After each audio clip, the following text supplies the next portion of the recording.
what if I told you that trusting your gut in a high-pressure moment is actually, like, the absolute fastest way to fail? I mean, society really kind of glorifies that idea. Oh, totally. Usually when we talk about elite performance, whether you're, delivering a board presentation or executing a surgical procedure or hitting a crucial shot in sports, there is this heavy, almost romantic reliance on something we call feel. Yeah, it's treated as an art form. Like Yeah. natural talent is just going to magically take over when the stakes are highest. Right. People say you just have to trust your instincts, get in the zone, feel the moment. But the data tells a very, very different story. A completely different story, yeah. And that is exactly what we are challenging today. We are doing a deep dive into an incredibly detailed source. It's a coach manual for a golf short game system, and it completely outlaws feel. Literally outlaws it. Yeah. So for this deep dive, I am going to adopt the persona of a curious, maybe slightly desperate student who is just sick of inconsistency. And you are stepping into the role of the elite short game coach who views everything through this unforgiving lens of biomechanical precision. Well, I am ready. And, our mission today is to show how you can completely replace all that absolute guesswork with a predictable mathematical mapping of pitch and roll shots. Because under pressure, things fall apart. Exactly. When the heart rate spikes and the adrenaline floods your system, feel is the very first thing that breaks down. Your spatial awareness distorts. Your perception of time warps. So relying on instinct in that state is essentially just a gamble. It's a massive gamble. And for you listening, even if you have, never picked up a golf club and never planned to stick with us, because this deep dive is a masterclass in how to break down a complex, totally unpredictable environment into a series of controllable mathematical variables. It's about engineering consistency when everything around you is chaotic. Exactly. So let's establish the ground rules. If we are throwing out guesswork, we have to replace it with data. And I guess that starts the literal moment we arrive at the course. It has to. You cannot operate mathematically if you do not understand your physical environment. So in this system, your foundation is the green speed calibration protocol. Okay, green speed calibration protocol. Right. Think about it logically. You cannot predict how a ball will roll if you don't know the exact friction of the playing surface on that specific day. Because it changes. Constantly. A green at 8 a.m. covered in dew behaves entirely differently than that same green, baked by the sun at 3 p.m. You absolutely must calibrate. So how do we actually extract that data? I mean, I assume we aren't pulling out some fancy friction testing machine out of our golf bag. No. It is a strict physical protocol. You walk onto the practice green, but you don't just drop a ball randomly. You need to locate a spot with about 1.5 to 1.8 meters of what we call open green. Wait, why that specific measurement? And what does open green actually look like to the naked eye? You are looking for visual consistency. Specifically, you want to find the inner mowing line where the mower pattern changes. Oh, where it goes from a circle to straight lines. Exactly. That clean edge where the machine has been circling the perimeter of the green and then it shifts into straight back and forth lines. Choosing that spot gives you a standardized, flat, visual landing zone that just won't trick your eyes. Okay, so for everyone visualizing this, we've found our perfect, visually clean landing zone on the practice green. What is the actual test we run? You step back exactly 5 meters from that specific landing point. You take a pitching wedge, and you execute a basic pitch and roll shot to land the ball on that exact spot. Just 5 meters. Just 5 meters. Then you simply measure the rollout distance. How far did the ball travel after it hit the turf? Let's say, for our hypothetical run-through today, you fly the ball 5 meters, it hits the spot, and it rolls out 10 meters. Okay, wait, I have to pause you there because that directly contradicts how almost everyone warms up. It really does. Right, why just step off 5 meters and hit one specific club? Why wouldn't I just take a bucket of balls and hit a bunch of random chips to different holes at different distances? Because that seems like the logical way to, get a feel for how the grass is playing. I get why people think that, but hitting random chips is the ultimate recipe for inconsistency. Really? Yeah. When you hit different clubs to random distances, your brain is trying to solve an equation with 5 moving variables simultaneously. Ah, I see. You are constantly adjusting your swing speed, your loft, your trajectory, the landing spot. You are just guessing. By fixing the club only using the pitching wedge and fixing the carry distance to exactly 5 meters, you isolate the day's green speed. You neutralize every other variable. Wow. Oh, that makes total sense. We are literally isolating the friction of the earth itself. So Sure. if my pitching wedge carries 5 meters and rolls 10 meters, that isn't just some random warm-up shot. That 10 meters becomes a hard data point. Exactly. It becomes your daily roll reference. Yeah. On a wet Monday, that same 5-meter carry might only roll 8 meters. Right. On a dry, windy Thursday, it might roll 12 meters. Right. But because you measured it, you have an absolute mathematical baseline for the day. Okay, brilliant. We have established our baseline friction, but out on the course, I'm not just hitting 10-meter shots all day. Of course not. So if I'm 5 meters from my landing spot, but the hole is further away, say it requires a 12-meter roll after it lands, how does this baseline actually help me? Normally, I would just take that same pitching wedge and swing a little harder to try and push the ball further. And that is where the whole thing falls apart. Swinging harder introduces human error.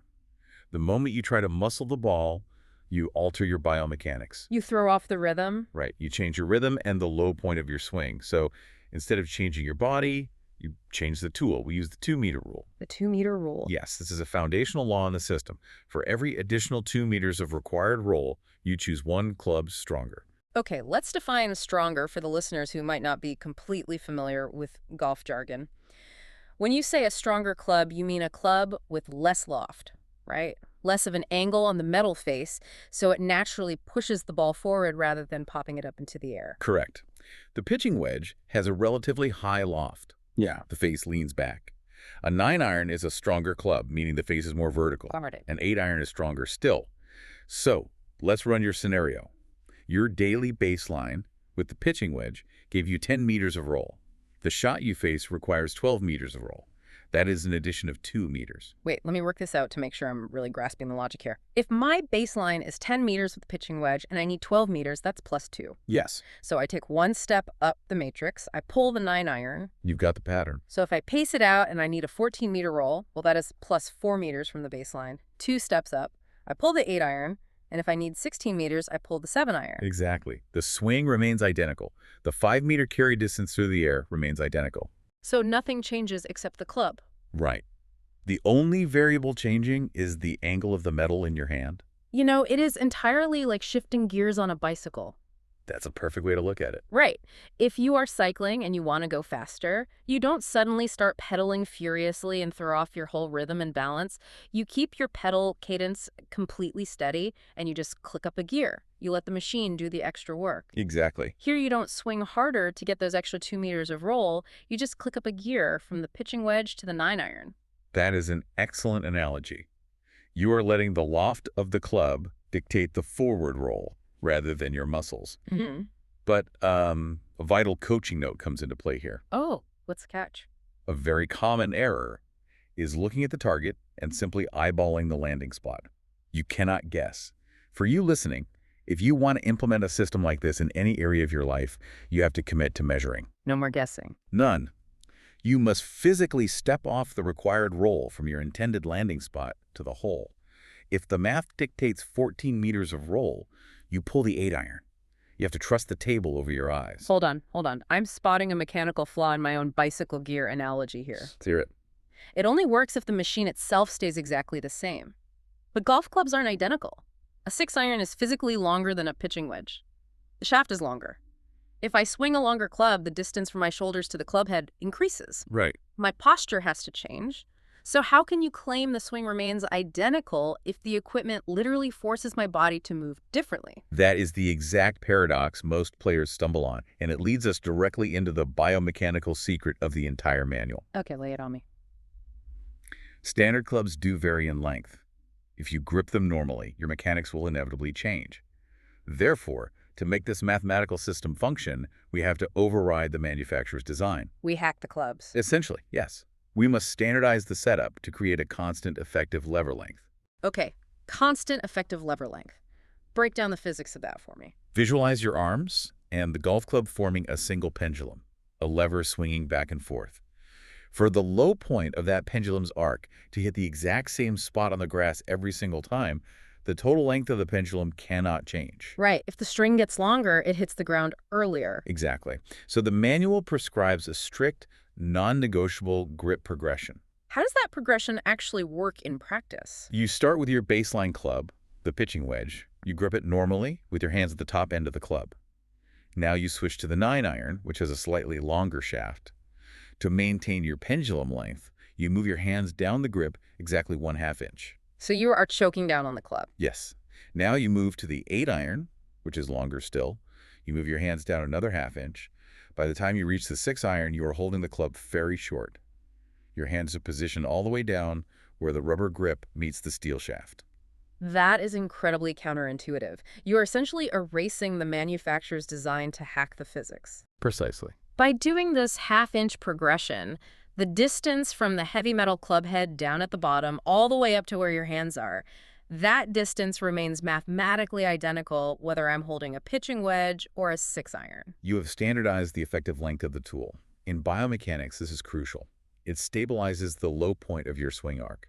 By ensuring the club bottoms out in the exact same millimeter of space every time, you stabilize the contact with the ball, Which stabilizes the launch angle. which ultimately guarantees your roll consistency. You have successfully turned human error into an equipment constant. Okay, if we have locked in the length of the lever, what is the blueprint for the rest of the body? For you listening at home, trying to picture this setup, how do we actually execute the swing once we're choked down? The goal is a controlled brush of the grass with a completely quiet body. You place the ball in the center of your stance. Your weight shifts to your left leg if you're a right-handed player, and it stays there. So no rocking back and forth. Absolutely not. You do not shift your weight back and forth. Finally, the shaft of the club must point past your left side, directed towards your left hip. Why point the shaft toward the left hip? What does that do? It controls the delivered loft at the moment of impact. By keeping the hands forward, you ensure the club face strikes the ball with the exact angle you calculated in your matrix. Center ball, weight forward, hands forward.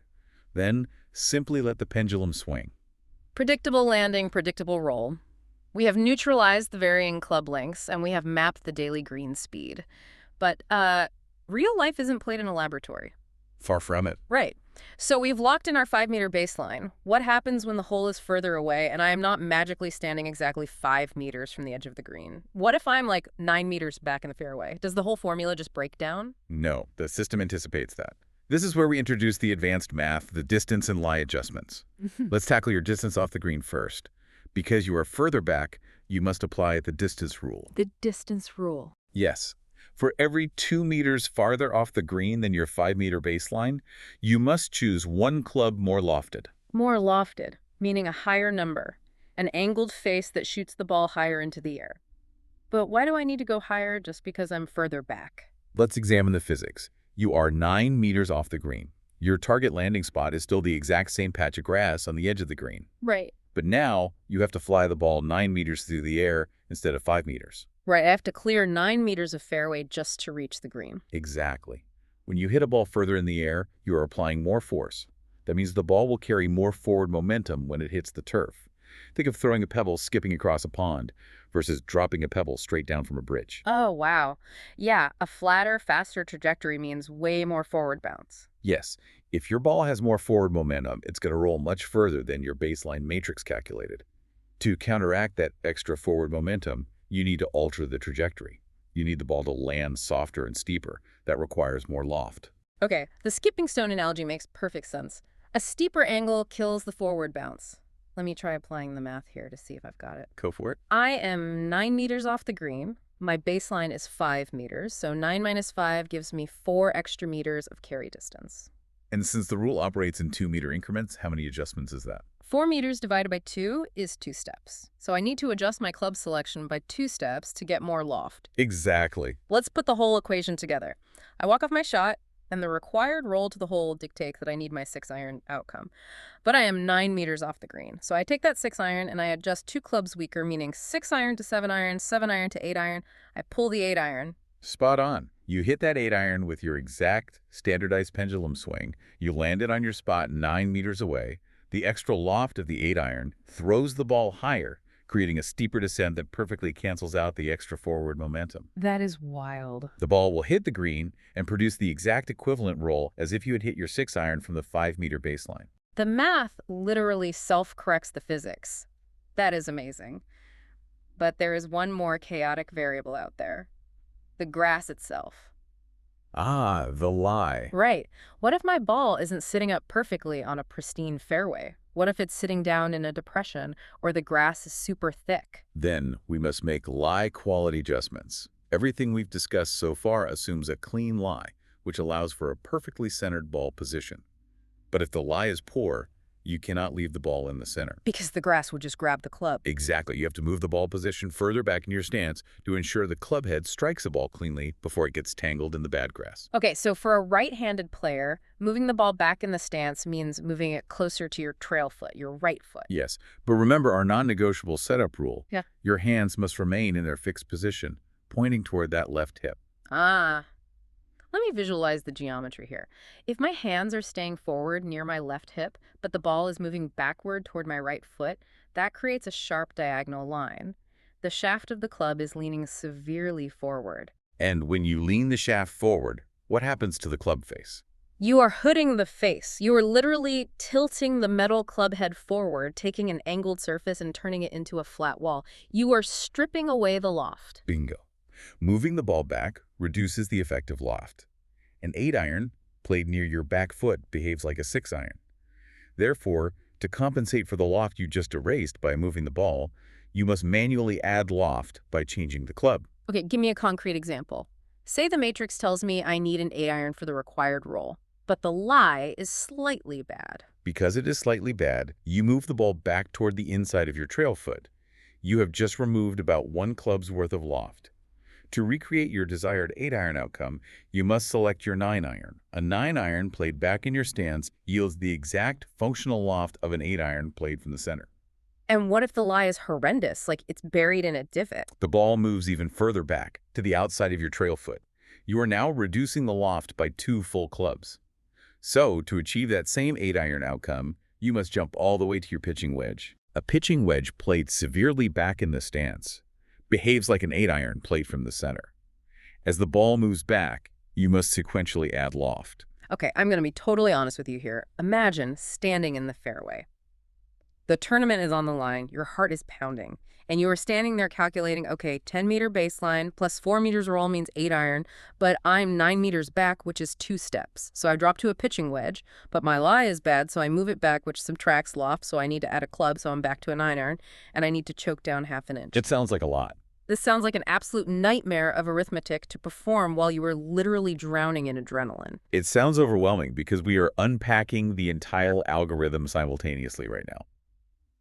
But your reaction highlights the most crucial philosophical point of this entire manual. Which is... You do not do this math while standing over the ball sweating. Wait, so when do I do it? The math is your 10-minute pre-round routine. You do your green speed calibration, you run a quick verification test, you mentally or physically build your matrix before you ever step onto the first tee. Oh, you have the answers before the test starts. Exactly. Yeah. By doing the math before the pressure hits, you completely eliminate the emotional panic of deciding how hard to swing in the moment. When you walk up to your ball in that high-pressure scenario, you don't feel anything. Just run the script. You observe the lie, you pace off the distance, you consult the matrix you already built, you select the club, execute the half-inch grip progression, and swing your pendulum. You are entirely outsourcing your decision-making to the algorithm. You are replacing doubt with data. Systems hold up under pressure. Feel does not. Man, that is a total paradigm shift. Let's recap this journey for you listening, because we covered a tremendous amount of biomechanical ground today. We moved entirely from guessing to measuring. Step 1. Calibrate your daily baseline friction by hitting a pitching wedge exactly 5 meters. Crucial first step. Step 2. Use the 2-meter rule to mathematically select your club based on the required roll. Step 3. Standardize your lever length with that half-inch grip progression so your physical mechanics never have to change. Right. And finally, step 4. Adjust your club selection mathematically to counteract your distance off the green and the quality of your lie. It is a perfect closed-loop system. When you account for the variables, the outcome just becomes inevitable. And the value of this goes so far beyond lowering a golf handicap. Whether you take the system to the course or you use it as a mental model for your own career, the lesson is incredibly clear.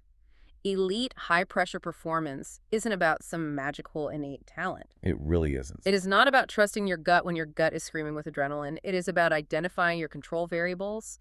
It is about building a strict, predictable system around those variables so that when chaos hits, You don't have to think. You just execute the math. When you remove the variables, you completely remove the fear. So I want to leave you with one final thought to mull over as you go about your week.